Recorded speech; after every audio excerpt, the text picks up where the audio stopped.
So I'm coming off of just having watched Superman and Lois season 3, and there was a big talking point storyline by the end of it where their son Jordan is trying to be a superhero. Kind of feels like he might be doing it for the attention, getting his picture taken. He's loving it, enjoying all the attention, trying to make everybody think he's super cool and all of that.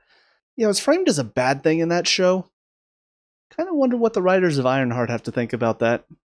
What's up, guys? Mason the Brock Anderson here, and this is Ironheart Season 1, possibly of only one, Episode 1, Take Me Home. Yeah, this was not one I was looking forward to, unfortunately, for a few different reasons. The main one being is that I heard how bad the show was. And if it were just a couple of people here and there talking about it, then I could be like, well, you know, we'll see. But no, there's a lot of people saying how bad this show is. And to be perfectly honest, after this first episode, I can kind of see why. But another reason why I was not looking forward to it is because I also know that any criticisms that I specifically might have of the show might be invalidated in some people's eyes. But you know what? It's fine. I stopped caring what people think about me a long time ago. So if you disagree with my criticisms, feel free to let me know why in the comment section. But if it's just going to be basically hating on me because I don't like the show, then well, that's a whole nother issue. But from this first episode, I can kind of get a sense of where a lot of the criticisms are coming from. And a lot of it is focused on Riri Williams. I don't think she's a great main character. Honestly, even when she was introduced in Wakanda Forever, it kind of felt like she was shoehorned in to be like, hey guys, check out this new character we've got coming up. Check out her show in the future. But from this first episode, first of all, she's already a character archetype that I'm not a big fan of. The young, spunky go-getter that thinks she knows better than everybody else. I'm not a fan of that type of character. Because typically you have to ride that line of being confident or being cocky. And I feel like more often than not, especially in modern day writing, you see more so cockiness than you do confidence. And Riri is guilty of that cockiness. On top of that, I've noticed this a lot in modern day writing, but the strong, powerful female archetype is also one that they're never wrong. Most of the time, a story with a main character that fits that archetype, the main conflict is everybody else is wrong, and she has to prove to them why they're wrong. So whenever you combine those two character archetypes together, where you've got the young, spunky go-getter that thinks she's always right, that typically comes off as cocky, and then you've got the strong, powerful female lead that is always right no matter what, and the main conflict is proving to everybody else, especially the men, why they're wrong. That means that a lot of the stuff that Riri is doing right now and how she's attempting to accomplish her goals, and even some of her goals, they're not going to be seen as growing points. Because if you look at what she's trying to accomplish, a lot of it is focused on just trying to be recognized, be seen. While I understand that mentality of not wanting to be overlooked, wanting to be a superhero to be seen by people is not a great motivation, because most of the time, that's the villain's story. They feel small, they feel insignificant, and they want to make themselves seen. They want to make themselves known. I've seen more villains with that type of story than heroes. So if she's doing all of this for recognition, if she wants to be a hero for recognition, that's already not a great place to start from. But also, you look at a lot of what she's complaining about in this episode, and it's, well, Tony Stark had his billions, and that's why he was successful. Meanwhile, I'm trying to build my iron suit from nothing. And I'm sure this has already been pointed out by other people, but Tony didn't build the iron suit with his billions. He built it in a cave when he had nothing. That's what made his story so powerful. It's not that he was a billionaire, it's what he built the iron suit from, where he was when he built it. So I'm not saying her building her own iron suit would not be impressive, but I feel like she's really downplaying, which we've seen this before in She-Hulk. She really wanted to downplay what all the other people, all the men Avengers have been through. Meanwhile, Bruce is sitting there listening to all of this, having gone through hell and back. And her whole thing is, well, I've been catcalled, I've had men look down on me, Bruce tried to kill himself. It's kind of the same thing here, though. Oh, yeah, Tony, he just had all these billions. That's why he was so successful. He was locked in a cave by terrorists when he built the first Iron Man suit, the prototype. He built the better version once he got back and got access to all these weapons that he has. But the first time he built the Iron Man suit, it was in captivity. So I feel like her downplaying that is another reason why she's already coming off as pretty unlikable. I will say she also drops the line that a lot of people get made fun of for using in a different context, where she's like, look, I'm not going to shit all over his legacy, but by saying that, you're admitting that you could shit all over his legacy if you wanted to. But on top of those two things, you've also got the fact that apparently she was doing some shady stuff while at school trying to make money so she could build her suit, which I don't know if it was confirmed, maybe I missed it, but was she expelled because of what happened in the lab, how her whole experiment blew up and caused this big destruction in the lab? Or was she being expelled because she clearly was helping kids cheat by doing projects for them and taking money from them? Because when she was narrating and talking about taking money from students to help them, I'm pretty sure she was narrating to,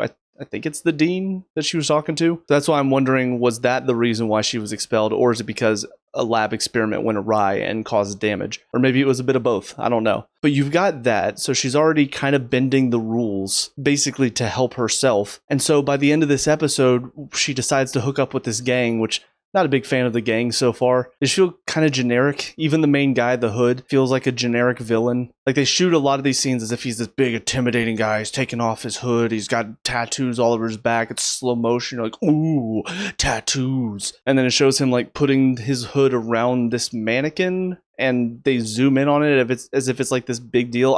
I guess this is from the comics, because I'm sitting here so confused as why they're shooting this as if it's a big deal. So I'm assuming there are Marvel fans who know who this guy is from the comics, and they're getting excited about this. I don't know, it just seemed very random to me. But she decides to work with this group even though it's clear they're going to do illegal stuff just to get herself some money so she can build her iron suit. And she even says she could build a ton of other things to help people, but unless she builds an iron suit, she's not going to get recognized for it. Already we're seeing she's willing to do bad stuff to get money just to make something that'll get her recognition. That's not the point of being a superhero. You're a superhero because you want to help people, even if you don't get recognized. Honestly, it's kind of ironic how you can really compare her story with Peter Parker's story in the MCU. Both of them use Iron Man as sort of their inspiration. Obviously, for Peter, he respects Tony Stark, whereas Riri is definitely more so interested in his tech than him as a person, but they both start from there. Peter is more so just about helping people. Even look at the end of Homecoming, he had a chance to go on stage and announce himself as the next Avenger, but he chose to not do that because he wanted to stay down to earth. He wanted to not try to jump ahead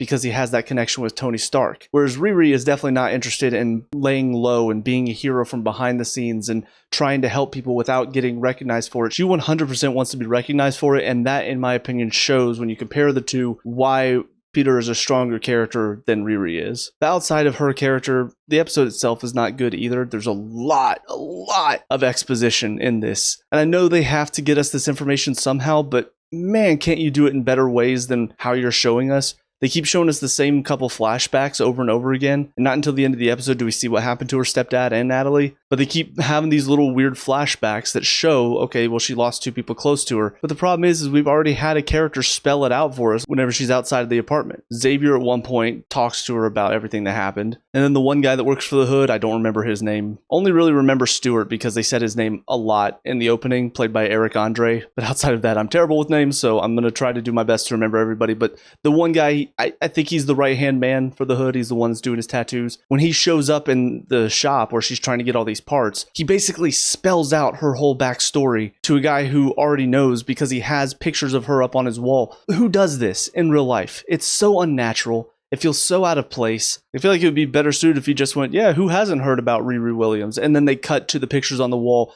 show graduated high school at, 9 or 11 or whatever, gets into college at 15, I think. If you just showed those two clippings, that feels a lot more natural, and we get the information without having a character basically spell it out and say it while also showing us news clippings of it happening. So anytime I see something like that, it just kind of tells me the writers either weren't clever enough or just didn't care enough to try to think of a more natural way to get this information out there. So let's just have characters say it. Also, they sort of jump around a little bit. We see Riri talking to the one guy that works for the Hood while Xavier's loading up his car. And the next thing we know, she's going to that place the next day. Xavier didn't ask her questions. He didn't try to find out what's going on. She didn't tell him anything. She's just there. I will also say for the scene in the elevator, they do one of those things that I'm just not really a fan of because I've watched so much of the CW DC universe, and it kind of became a common trope where to almost trick the audience into thinking, oh, this character is awesome. They'll have the characters in the show talk about how amazing and awesome the character is. That elevator scene was very much that. You could have just shown her doing all this stuff, and then the audience can decide, oh, okay, that's cool, that's clever,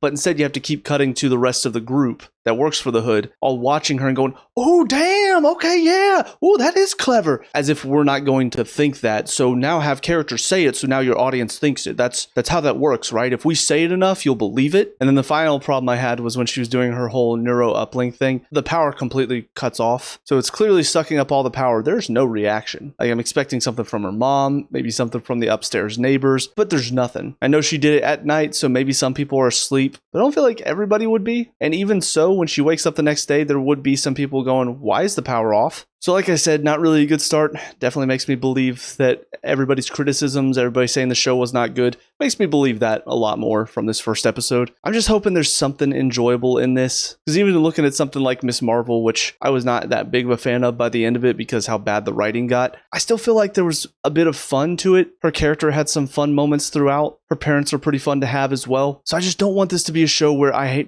am not enjoying any part of it. So fingers crossed there's at least something entertaining here, but with all that being said, on to the next episode. I'll see you there.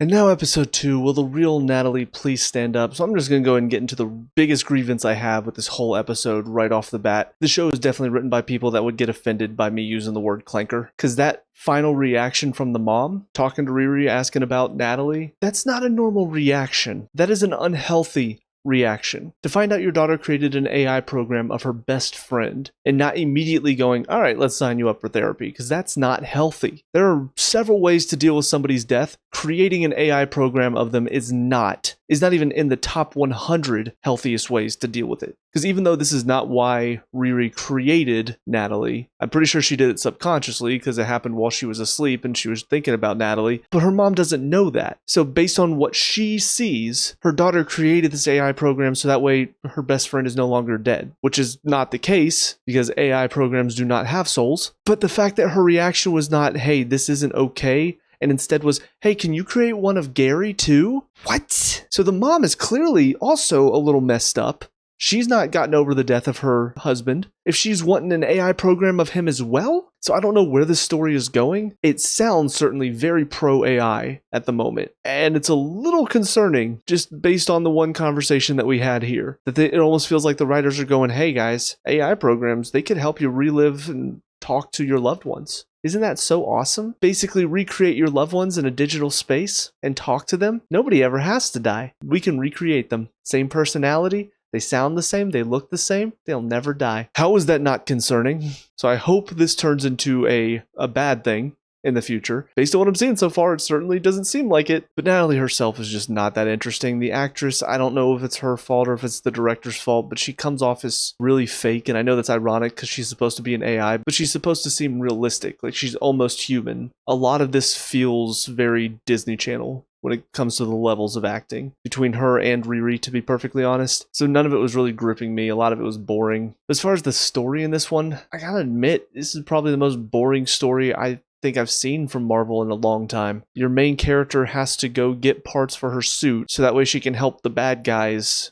blackmail somebody and get them a bunch of money. You want us to like her? And by the end of it, she's defending Parker, saying, oh yeah, he may not be the best, but yeah, he's fine. He's not doing anything super crazy. You guys just hacked into a system just because the person who owns it maybe isn't the best person. You're gonna justify committing a crime? Justify a guard getting shot? Like, there's so much about this that doesn't feel right. And yet Riri just shrugs it off. Whatever. We're gonna get money. That's what matters. That's what matters?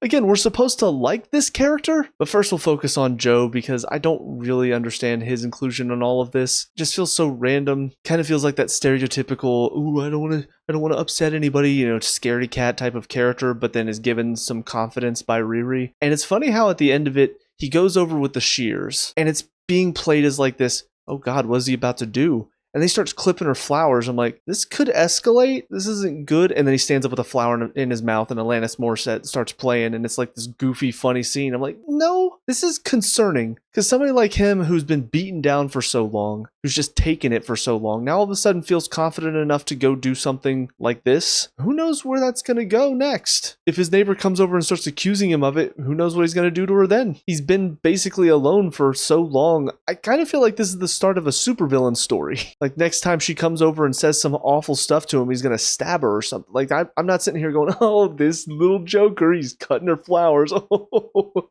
what a riot. It's a lot more concerning than that, or it should be. So I really don't know what they're going for here. I'm assuming he's going to continue to help Riri throughout the season since he has access to a lot of stuff that she can use. But I don't feel like the writing for him really illustrates what this type of person in real life would probably be capable of based on the last scene. I don't know what to expect from him. But going on to the other characters to talk about, and that is of course everybody in the group. I said it in the first episode, I'll say it again, this is a very generic group. You got the one character who's kind of crazy, the pyrotechnics girl. She just kind of over the top bombastic. You got the one guy in the group who's brooding, the guy with the knives, John, I think. Everything is kind of downplayed with him. He's kind of soft-spoken and all of that. You got the twins that can fight. I feel like that's been done before. Then you got the hacker. Of course, they have to have their representation. I will say, it doesn't really make sense to me that somebody with long nails would be a hacker. And maybe somebody with long nails can tell me, but I feel like you're going to make mistakes. And most of the time, that's fine. You can just delete the mistakes. And I'm sure people with long nails have learned how to correct their mistakes quickly. But when you're a hacker and you're working on this tight of a deadline where, what was it, 2.5 seconds, I think Riri said that they had to work with that, kind of feel like you don't need the long nails because it's going to hinder your ability to hack in that short amount of time. So it just seems odd and unrealistic, but hey, they got the representation, so I'm sure that's all that really matters to them. And then Parker, I don't really buy him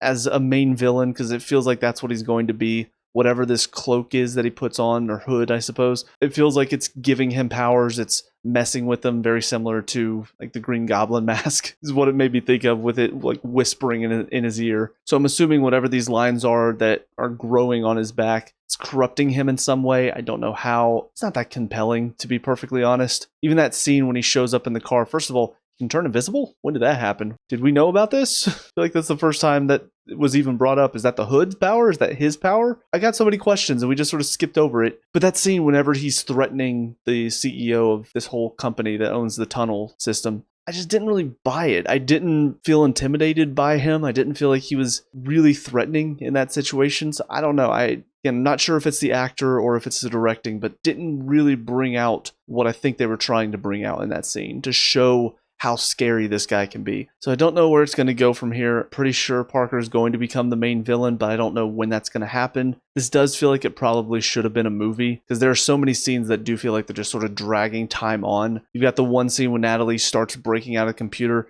Takes way too long. We actually see her go through all the steps of hacking into the computer and breaking through the barriers step by step, almost like you're watching somebody play a game. And then when Riri and Joe are in the car, there's like, I don't even know, 30 seconds of silence where Natalie's texting Riri, she's reading it, and then he slowly starts to cry. And then it just leads to, you learn a little bit more about Joe. You learn he's been blackmailed, but then that's kind of it. They bond over Alanis Morissette. So it feels like they're really padding the runtime unnecessarily. So I personally think this should have just been a movie, even if they're not going to release it in theaters, because they probably realized she was not going to draw enough attention. When you think about the star power that would be involved in this, there's not really much. So they're probably worried about not making back ticket sales, but I still feel like they could have released it as a straight to Disney Plus movie. I think that would have been a lot better just time-wise. Would not be as much padding of the runtime and all of that, because I just can't imagine how else we're going to stretch this over 4 more episodes. It seems way too much. But we'll see what they decide to do with it next. Those are my thoughts on these first 2 episodes, though. Let me know what you guys think down in the comment section below.